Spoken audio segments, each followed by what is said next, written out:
Hello, and welcome to episode 20 of us building Pairi Daiza. It has been a long time since I've got to say those 4 words, and I'm really stoked to be back. Like, my friends and some friends and viewers on Discord as well have been saying to me, like, I miss your hello, and welcome, and I'm so happy to be able to say it again and to be back. It's been a tough time the past few weeks for me, especially like to focus on building. There's been some personal issues and family issues that I had to deal with and still having to deal with. And it didn't help for the focus, and anything that I built I wasn't happy with. So this is the first time that I actually was able to build something again, and this bird sanctuary, like, it turned out quite alright in my opinion. I'm gonna show you some pictures of what it looks like in real life after this small tour, and then we're gonna be looking into how I built it, and yeah, you can get some ideas from that, I guess. So this bird sanctuary is fairly new. I don't think I've ever been inside there. I'm not even sure if it's actually possible to go inside there, or if it's actually just a sanctuary where they actually work with the birds. So I can't really tell you much about it, or which birds they work with. I suppose every bird that has to come in there, they will treat in that building.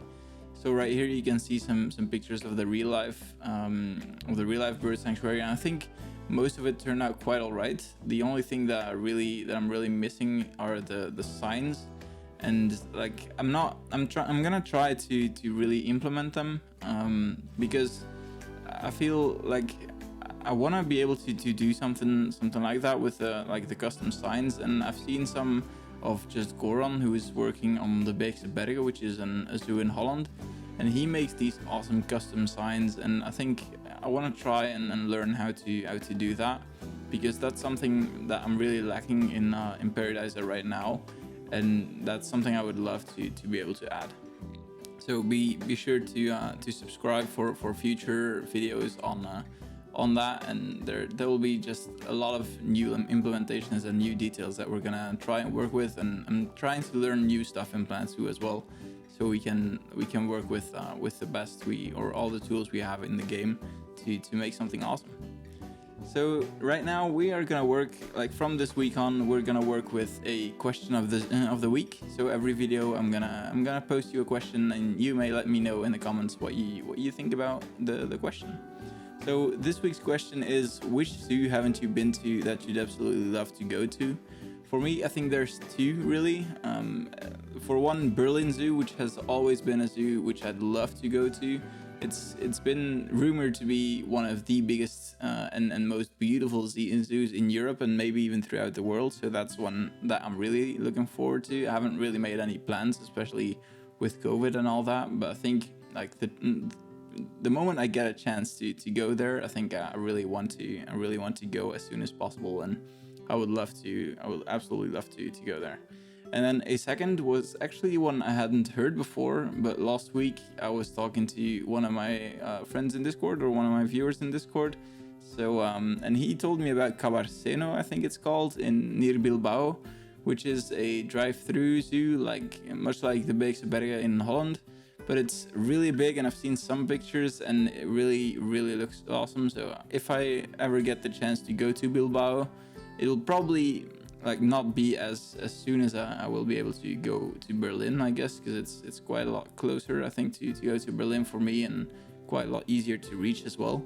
But if I get the chance to go there, then I absolutely would love to visit that zoo as well, because that's something I try to do as well. Like, when going on holidays, I try to find some stuff that I really would like to do, and zoos are always a part of that. I've on a lot of trips to Holland as well. We've been to zoos in Holland, and I think that's something. It's always fun to see other zoos than the ones we're used to, like the Zoo van Antwerpen or Pairi Daiza, of course, for me.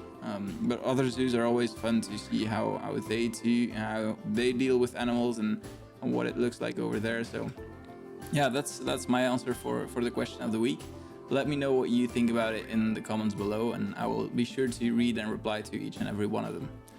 So the first thing we did is we started building the outer edges. I had no exact measurements from Google Maps or anything. I just had some pictures to work with. So I just like this is just a free, like I totally free built this. I had no idea what it, like I had an idea of what it looked like in real life, but I had no idea what the size was from the building, or like what the insides look like. I just went with like the few pictures I had. I think about like 5 or 6 pictures, so not that many at all. But I think from the pictures that I had, it looks quite alright. I know that there's like a part missing. There's on the front when you enter the area, it's actually like a second entrance to Pairi Daiza, which I think they use instead of the main entrance now that now with COVID, because it's quite a lot bigger than the main entrance. Like there's a lot more space for people to walk through. And I think like last time I went to Pairi Daiza, this was the entrance we took, but we didn't really take the time to stick around because there were of course a lot more people that were entering the park. And other than that, I think we had a huge area of the park that we never seen before and we really wanted to visit. So we didn't really take the time to stick around here, and I think it's kind of a loss for me. But in the end, like we wouldn't have had the time to stick around here because even we weren't able to even visit the Nautilus, for example. We weren't able to visit the main aviary. So it's sad that we weren't able to stick around and look through the area, but in the end I think we if we had, then we'd even seen less of the park that day, because we wanted to stick around in the new areas so much as well, like the Land of the Cold, for example, where we'd never been before. So in the end I'm not too unhappy about it. We'll next time that we're going to Pairi Daiza, I'll be sure to really look at this area and visit it properly and give it the attention it deserves, I guess. So at first, as I said, we're just gonna do the main building. It's just mostly brick, because in real life it is mostly brick, and then there's some gray touches here and there. But I think the real fun starts once we can start decorating. Most of the decorating parts I found on the Steam Workshop. So if you're I wanted to do most of it myself, but in the end it was gonna take quite a long time, and because I hadn't built anything in Planet Zoo like for weeks, anything properly, I guess, for weeks, it just, I don't know, I felt like I didn't have the time to make it all myself, and I think that's something I'm gonna have to learn to balance, is like the parts which I build myself and the parts which I just take from the workshop. But in the end, because I didn't have any real clue of what it looked like inside, I just ran with my imagination and what I had from the workshop. And I think for the parts that I'm more aware of what is inside, I think for those parts that I will be creating my own custom assets. And for now, I felt happy about how it turned out using the Steam Workshop assets. And I mean, I'll link some in the description below. And probably not all of them, because I used quite a few, and I'm not sure if I'm gonna be able to find them all again. But the ones I can find, I will be sure to link in the description below. So if you wanna steal someone's ideas, then be sure to do so, and leave them I think it's likes as well on the Steam Workshop, or you can comment there as well. So be sure to do so if you enjoy the parts.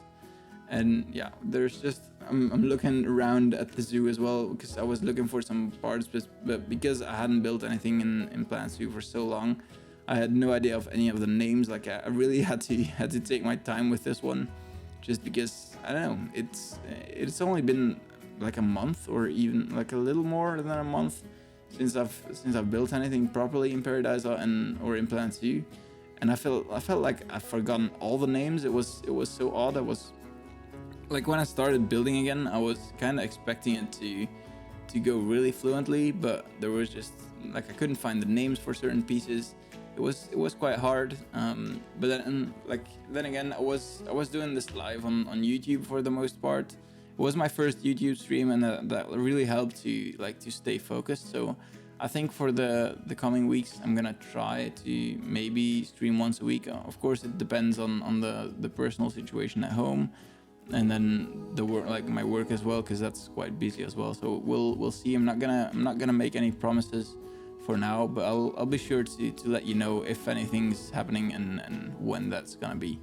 But I mean, I'm not gonna make any promises. I hope you'll be there if I do stream or do end up uploading more episodes.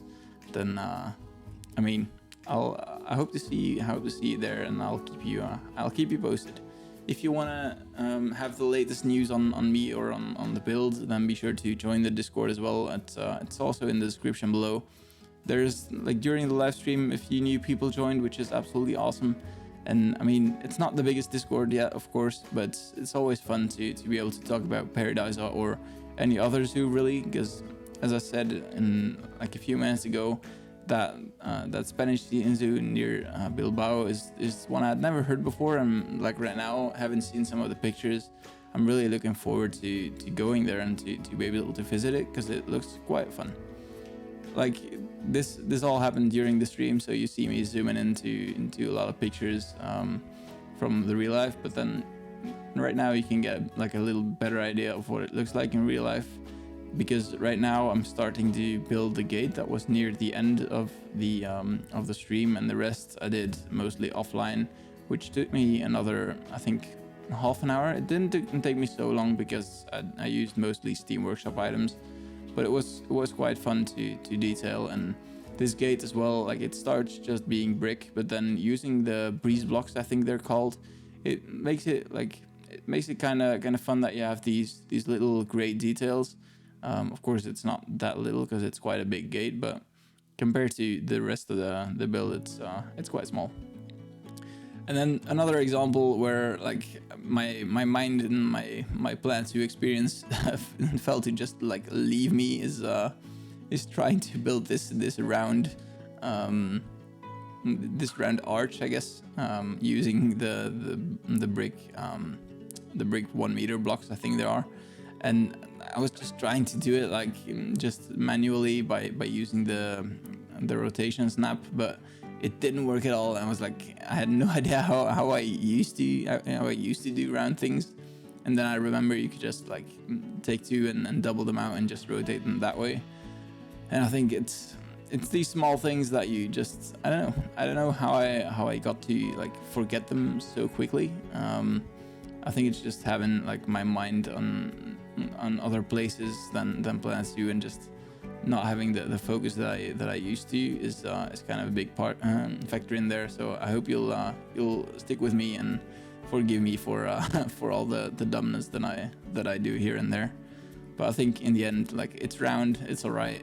It might not look like the best arch, or like not 100% what it is in real life, but I think it's quite close, and I'm happy how it turned out. So I hope you guys are too. So we'll be skipping ahead a little bit, just like until I finish the gate, because this was quite a tedious process. It was just placing a lot of breeze blocks and nothing else. So it wasn't really fun to watch, or like it took me maybe 20 minutes to get it right. And I think in the end it's alright. It was a bit finicky to do, and you'll see like some of those corners, especially the ones on the top bends, I'm not really happy with. But I think when you're watching from afar, you don't really notice that it's not very good, and I'm gonna look into how I can improve on it. But so far I didn't really find a fix that I was happy with, so I'm not gonna bother changing it. So right now we're just gonna place some flooring. In real life I think it's just gravel, but I wasn't like properly able to do that, so I just went for the square floors, and I think it turned out quite alright. Like, it works with the rest of the terrain or the rest of the building quite well, so I'm quite happy with this stone, and we'll see if it needs changing to actual gravel. But I think so far, I mean, I'm happy with what it looks like right now. So right now we're gonna finally start the interior. I was kind of debating whether I should completely decorate this myself, or whether I should just like add like the staff room that the game offers and stuff like that. In the end, what I went for is just decorating it basically all myself, and then adding a staff room that the game offers at the side of it, where it just like the staff will actually walk through this building and like go to their staff room, but you can't really see it if you're looking at the building itself, because I walled it off with the same brick, so it doesn't pop out that it's like an actual staff room. Like, that side building is an actual staff room, and the staff only visits that area to go into that staff room. So it seems like they actually enter this building, even though they're just going to their assigned staff room. And this is all non-functional. But in the end, like when you see the staff walk through it looks quite alright. It looks quite fun that they're walking through it, and like it looks like they might actually be using it. I don't think in real life you are allowed to enter the complete building. I'm not 100% sure about it. Like there's of course parts that only staff use. I don't know if there's like a part where visitors can enter and where there's some information maybe. I'm not 100% sure about that. But in this case, there's no path in here, so there's no visitors gonna be inside the building. I added some lights here and there, but since it's just like a modern inside, I was only going for like the modern ceiling lights, and I didn't really fiddle around with looking for any other lights, since most of what I do is just playing the game when it's light. So I'm not too bothered at the moment with lighting. I think there's gonna be like a time where I'm just gonna focus like 1 or 2 episodes purely on everything we've built.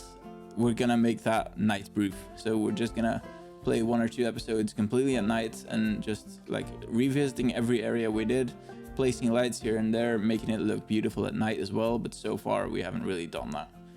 So what I'm trying right here is I'm trying to like put a hose on the wall. I noticed on one of the pictures that I had was that there seemed to be like a hose on the wall, and I wanted to kind of implement that. It doesn't necessarily look great because like you can obviously see that it's not round, but I noticed when like on screenshots when I'm looking from the outside in, it actually kind of does look like a hose, and it looks kind of neat. So I'm kind of happy how it turned out. It was like at first, especially using the painted metal rod that I'm using from the Australia pack, I think it's from. And at first it didn't look too great in my opinion, but it turned out quite alright. And especially like when you're inside this building, it might look quite funky, but when you're looking from the outside in, it actually looks kind of like a hose. So I'm kind of happy with what it turned out. And then we're just adding some details, mostly some food, like some cutting boards for the food to be cut, and then yeah, some of that stuff, adding some more details to the hose itself. It's not like too detailed, but I think just adding the hose to the wall makes it kind of fun. So this is already the end of the episode. I didn't record too many of the detailing by accident. It was the first time I was back at the computer, and I was kind of confused of how to do it. But here's some screenshots looking from the outside in and from the whole thing. There you can see the hose, and I hope you liked this episode. Sorry for the quick cut off here, but I didn't have much more recording. And thank you guys for watching, and I will hope to see you in the next one. Be sure to leave a like and subscribe if you haven't already. I really appreciate it a lot.